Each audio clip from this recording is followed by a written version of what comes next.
Hello students. अभी recently एक सवाल बहुत कॉमन आ रहा है क्योंकि आई थिंक बच्चे अभी तैयारी करना शुरू कर दिया है बच्चों ने। तो एक सवाल बहुत आ रहा है कि सर बुक्स बता दो कौन सी खरीदूं, मेरे को तैयारी शुरू करनी है। सर बुक्स बता दो कौन सी ले लूं कि तैयारी आसान हो जाए।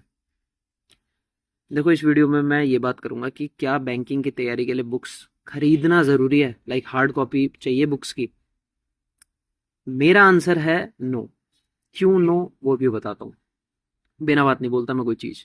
देखो, आप अगर बैंक का सिलेबस उठा के देखोगे ना और उसके प्रीवियस ईयर क्वेश्चन उठा के देखोगे, उनको सॉल्व करोगे तो आपको रियलाइज होगा तीन टॉपिक्स को छोड़ के ऐसा और कोई टॉपिक नहीं है जिसमें बहुत ज़्यादा कंसंट्रेशन की जरूरत हो। ऐसा कोई नहीं है। तीन टॉपिक कौन से हैं? सिटिंग अरेंजमेंट, पजल्स और डाटा इंटरप्रिटेशन, डीआई। इन तीनों के अलावा और किसी में बहुत ज़्यादा कंसंट्रेशन की ज़रूरत नहीं है। ठीक है।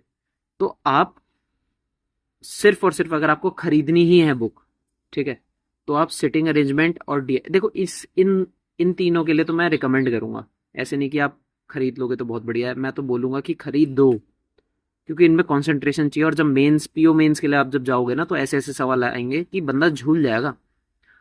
तो कंसंट्रेशन उस टाइम पे आप फोन पे कंसंट्रेट कर ही नहीं सकते अच्छे से, ऐसे हाथ रख के नहीं कर सकते। प्रैक्टिस उंगली रख रख के करनी पड़ेगी आपको पजल और सेटिंग अरेंजमेंट की, इतना कंसंट्रेशन मांगती है वो। इवन डीआई भी।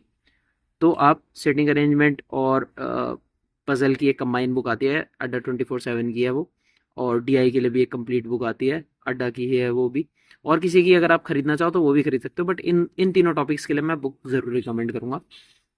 बाकी टॉपिक्स के लिए आप पीडीएफ से पढ़ना स्टार्ट करो, पढ़ के देखो, आपको रियलाइज हो जाएगा बुक्स की एक्चुअली में ज़रूरत ही नहीं है। अगर आप बहुत पैसे वाले हो, ठीक है, आपको ऐसा है कि सर मैं बुक खरीद लूंगा, कोई दिक्कत नहीं है मुझे, तो आप खरीद लो। बट अगर आप पे लिमिटेड पैसा है, जैसे मेरे पे लिमिटेड उस टाइम पे, भाई बहुत मैं सोच समझ के खर्च करता था, तो उस टाइम पे मैंने यही डिसाइड किया था कि मैं मॉक टेस्ट खरीदूंगा। क्योंकि मुझे जो थोड़ी बहुत गाइडेंस मिली थी यूट्यूब से ही ऑब्वियसली, तो मुझे वहाँ पे एक दो जनों ने बोला था कि आप मॉक टेस्ट ज़रूर खरीदना। मॉक टेस्ट में क्या होता है ना कि आपकी प्रोग्रेस पता लगती है। अब आप जनरली लोग क्या करते हैं, एक मॉक टेस्ट खरीद लेंगे। अब एक मॉक टेस्ट एग्जाम ट्रेंड को प्रिडिक्ट नहीं कर सकता। वो एक ही तरीके की आपको मॉक टेस्ट प्रोवाइड करेगा। अगर आप दो जगह से मॉक टेस्ट खरीदते हो ना, जैसे फॉर एग्जांपल मैंने ए टाइप ऑफ मॉक टेस्ट लिया और बी टाइप ऑफ, अलग अलग कंपनी से लिया, ए और बी से ले लिया। तो ए अलग फॉर अलग लेवल के मॉक टेस्ट प्रोवाइड करता है, बी अलग लेवल का अलग variety of mock test provide करता है। तो आप पे दो वेराइटी हो गई। तो पैसे बचाओ और मॉक टेस्ट पे इन्वेस्ट करो। ठीक है। वो आपको पता लग जाएगा कि क्यों बोल रहा हूँ मैं आपको, जब प्रोग्रेस दिखनी चालू हो जाएगी। तो इस वीडियो की जो समरी है वो यही है, बुक की इतनी ज़रूरत नहीं है bank exam, particularly bank exams के लिए बुक की इतनी ज़रूरत नहीं है, हार्ड कॉपी वाली बुक। ठीक है। बाकी ऐसे डाउट्स अगर आते हैं तो कमेंट सेक्शन आपका है ही। बाकी इंस्टाग्राम पे भी आप ऐसे मैसेज कर सकते हो, ये इंस्टाग्राम के मैसेजेस है बाय द वे।